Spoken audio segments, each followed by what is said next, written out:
चलो पढ़ते हैं हमारा नया टॉपिक जिसका नाम है बैलेंसिंग ऑफ केमिकल इक्वेशन। इसको समझने से पहले हम थोड़ा सा रिकैप करते हैं पुराना क्लास जो हमने पढ़ा था, जहाँ पर हमने केमिकल इक्वेशन और रिएक्शन के बारे में पढ़ा था। रिकैप, तो केमिकल रिएक्शन क्या होती है?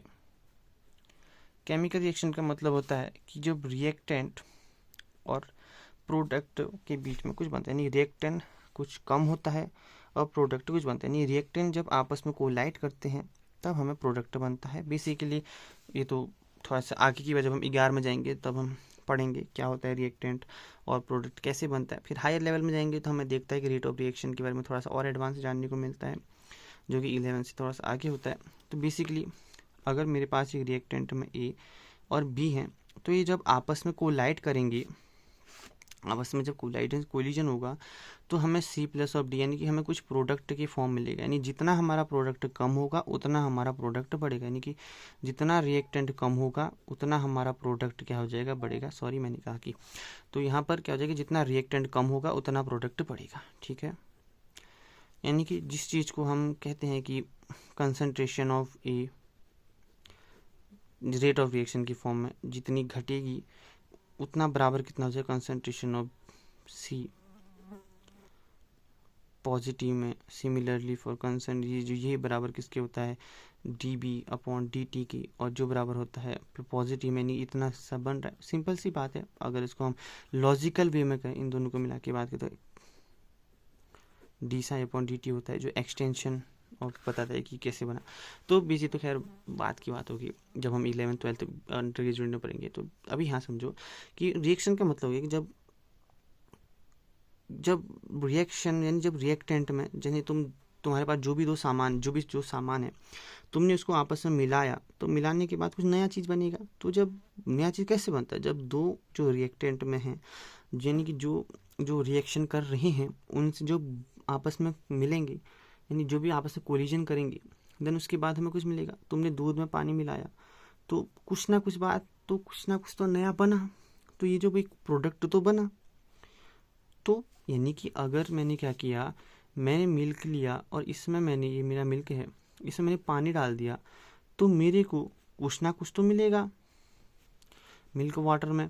तो चाहे कुछ भी नहीं मिला पर कुछ ना कुछ तो नया प्रोडक्ट बना। यहाँ पे प्योर मिल्क था, पानी मिला, कुछ तो मिलावट हुई, कुछ ना कुछ तो नया बना। यानी कि जब रिएक्टेंट आपस में रिएक्शन किए तो उसके बाद हमें क्या मिला, प्रोडक्ट बना। तो यानी कि जब भी कोई रिएक्टेंट में कुछ करेंगे तो हमें प्रोडक्ट बनेगा। ठीक है, अब मान लो मैंने कहा कि केमिकल इक्वेशन क्या होती है। तो केमिकल इक्वेशन का मतलब हो गया कि अब मान लो मैंने मिल्क और वाटर के लिया, तो मैं ऐसा थोड़ा लिखूंगा कि जब मैंने मिल्क को वाटर में ऐड किया तो मेरे को प्रोडक्ट बना। तो इसमें तो लिखना अजीब हो जाएगा। तो इंस्टेंट ऑफ दिस हम इंडिकेट करेंगे कि मैं मिल्क को आज से मैंने M कहा और वाटर को मैंने मान लो कि W कह दिया। तो उसके बाद जब M और W मिलेंगी तो मेरे को क्या मिलेगा, प्रोडक्ट मिलेगा। अब मेरे को ज़्यादा क्लियर हो जाएगी, जब भी मैं कहूँगा कि M तो मिल्क को डिनोट करेगा, वाटर W को डिनोट करेगा। तो यानी कि M+W मेरे को प्रोडक्ट, नहीं कभी भी अगर मैं कहूँगा तो सीधा इसको इंडिकेट कर सकता हूँ, यानी कि इंडिकेटर की फॉर्म यूज़ होता है। जैसे मैं H2O का बात करूँ, मैंने कहा कि जब हाइड्रोजन, अगर मैं ऐसे कहूँ कि हाइड्रोजन जब ऑक्सीजन के साथ मिला तो मेरे को पानी मिला। ठीक है, इसने पूरा लंबा चौड़ा लिखने की जगह मैं हाइड्रोजन, मुझे पता है H2O होगा, और अगर मैं 1/2 O2 के साथ रिएक्शन दूंगा तो मेरे को क्या मिलेगा, H2O मिलेगा। सिंपल सी बात है।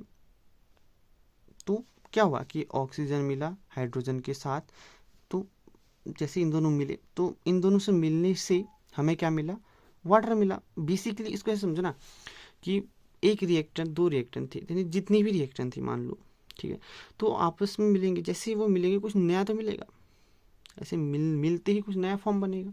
तो यही जो फॉर्म बना ये क्या कहलाएगा, वाटर का। फॉर एग्जांपल मैंने दूध वाला लिया, या मर्ड को तुम अगर पानी में डाल दो तो घुलेगा नहीं भाई, नहीं घुलेगा, पर ये कुछ नया तो बनेगा। ठीक है, यही प्रोडक्ट में कुछ तो बनेगा, चाहे घुल के ना भी बने, चाहे वो सेटल डाउन में, कुछ ना कुछ तो बनेगा ना। तो इसलिए हमें क्या कहा, केमिकल इक्वेशन जरूरी थी। अब हम बात करते हैं कि बैलेंसिंग की आवश्यकता हमें क्यों पड़ी। बैलेंसिंग क्यों पड़ा, सोचो। इमोजी नहीं है तो इसको इमोजी समझ लो कि सोचने वाला इमोजी। ठीक है, कैसे, अब मान लो ऐसे समझते हैं कि मेरे पास एक रिएक्टेंट था उससे क्या बना, प्रोडक्ट बना। अब मान लो ये मेरे पास एक स्कूल है जहाँ पर ये मेरे पास एक क्लास ए है और एक क्लास बी है। तो जब, और ये मेरे पास प्रोडक्ट है और ये मेरे पास रिएक्टेंट, मतलब जब क्लास ए के बच्चे क्लास बी में जाएंगे तो मेरे को प्रोडक्ट मिलेगा। ठीक है, तो अब ध्यान से देखो, अगर क्लास में मेरे पास 10 बच्चे हैं तो जब रिएक्टेंट बनेगा तो इन्हीं 10 में से तो बनेगा। यानी कि जब रिएक्टेंट्स के 10 आपस में जो भी करेंगे, यानी जब रिएक्टेंट के 10 जब क्लास बी में जाएंगी तभी तो प्रोडक्ट बनेगा। प्रोडक्ट कहाँ से बनेगा, मैंने कुछ एक्स्ट्रा डाला पी इसमें, नहीं डाला। मैंने कुछ इसमें एक्स्ट्रा डाला, मैंने नहीं डाला। तो जो हुआ इन दोनों के आपस में ही हुआ। मतलब कि अच्छा समझो कि मतलब जितने जो 10 होंगे यहीं पे 10 होंगे। यानी कि जो रिएक्टेंट के जब रिएक्टेंट, यानी कि जब मैं कहूँगा कि जब क्लास ए जाएगी क्लास बी में तभी तो मेरे को प्रोडक्ट मिलेगा। इसका मतलब कि रिएक्टेंट में जितने होंगे वो बराबर किसके होंगे, प्रोडक्ट के। समझ रहे हो कि मतलब जितने 10 बच्चे यहाँ से हैं जब वो यहाँ पर जाएंगे तभी तो मेरे को प्रोडक्ट मिलेगा, और बराबर ही होगा क्योंकि मैं तो कुछ ऐड ही नहीं किया। जितने बच्चे 10 में होंगे उतनी बी में होंगे। तो यहाँ से हमें क्या मिलता है कि हमने कुछ तो डाला नहीं। ठीक है, तो यही कॉन्सेप्ट आता है कि मास कंजर्वेशन का, कि हम ना ही क्रिएट होता है ना ही डिस्ट्रॉय होता है, बस कन्वर्ट होता है। यानी कि यहाँ से यहाँ को कन्वर्ट हुआ, सिंपल सी बात है, डिस्ट्रॉय भी नहीं हुआ, वही चीज़ हो गया। तो ये तो थोड़ा सा, ऐसे तो मास की फॉर्म में क्या होता है कि एनर्जी ने मास कभी बनता नहीं ना ही कभी तो डिस्ट्रॉय होता है, बस कन्वर्ट हो जाता है एक पार्ट। यहाँ भी तो वही बात, आपस में मिलके नहीं बना, यहाँ थोड़ा ना बोला, वही सारे बन गए, कन्वर्ट हो गए दूसरे में। ठीक है, तो ये तो खाली सिंपल समझने वाला पार्ट था। ठीक है, तो यानी कि हमने क्या कहा कि नंबर ऑफ, मैं कहूँगा कि रिएक्टेंट बराबर होने is equal to number of product. यही हमारी मेन लाइन है। ठीक है, अब बैलेंसिंग के लिए स्टेप देख लो।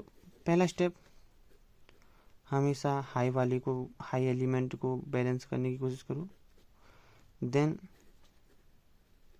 लो, देन लो, मतलब करते रहो। ऐसे तो हमारा जो प्रोडक्ट है वो बैलेंस हो जाएगा। अगर हमें डाउट आता है यार क्या उल्टा करें, पहले लो वाले को करें, लो से हाई करें, बोथ केस में सेम होगा क्योंकि यहाँ भी तो वही हो रहा है, हाई वाले करें तो लो वाले भी तो बैलेंस ही होगा, ठीक हो जाएगा। अब चलो एक काम करते हैं, इसको बैलेंस करते हैं। जहाँ पर मैं एग्जांपल लेता हूँ, जहाँ पर मेरा पहला इक्वेशन हो जाएगा, देखो जिंक को मैंने, एक सेकंड में तुम्हें खुद दिखा देता हूँ, मेरा कुछ बात बताना तुम्हें, एक सेकंड कुछ बताना अभी। कहाँ गया भाई, देखो अब देखो। हाँ, अगर मैं यहाँ पे देखूँ, मैंने देखो ये पूरी केमिकल इक्वेशन है, रिएक्शन है, ऐसे ऐसे हुआ रिएक्टेंट। अब मैं पूरा जिंक सल्फ्यूरिक एसिड वगैरह वगैरह लिखने की जगह मैं क्या करूँगा, सीधा zinc sulphuric acid, zinc sulphate सीधा लिख लूँगा, काम बन गया।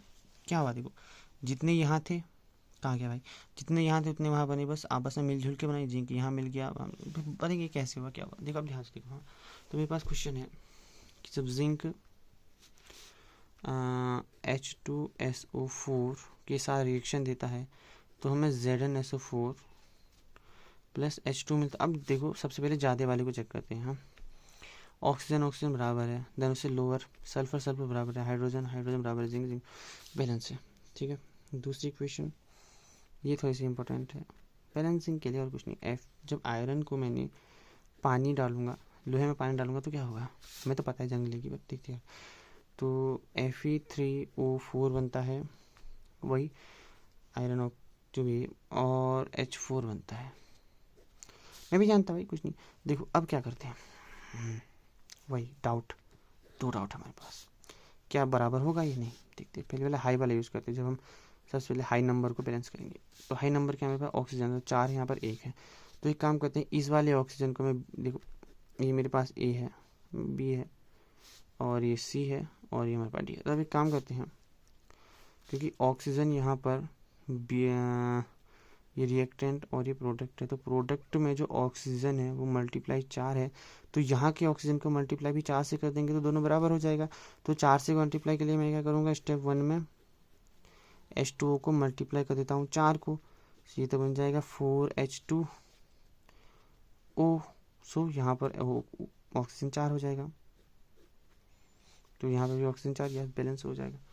अब मेरे पास क्या है, अब हाइड्रोजन तो यहाँ पर 8 हो गया, ठीक है, तो यानी रिएक्टेंट साइट में जो है मेरा हाइड्रोजन 8 हो गया। तो अब क्या कहते हैं, यहाँ के वाले का भी हाइड्रोजन मल्टीप्लाई करके 8 कर देते हैं। सो नाउ हाइड्रोजन भी मेरा क्या हो जाएगा, मल्टीप्लाई 8 हो जाएगा। सिमिलरली आयरन यहाँ पर 3 है, तो यहाँ पर 3 से मल्टीप्लाई कर दो, 1 × 3 आयरन, तो ये बन जाएगा हमारे पास Fe3। तो ओवरऑल रिएक्शन क्या बन जाएगी, तीनों को ऐड करेंगे तो iron 3 plus 4H2O gives Fe3O4 plus 4H2 बन गया ना।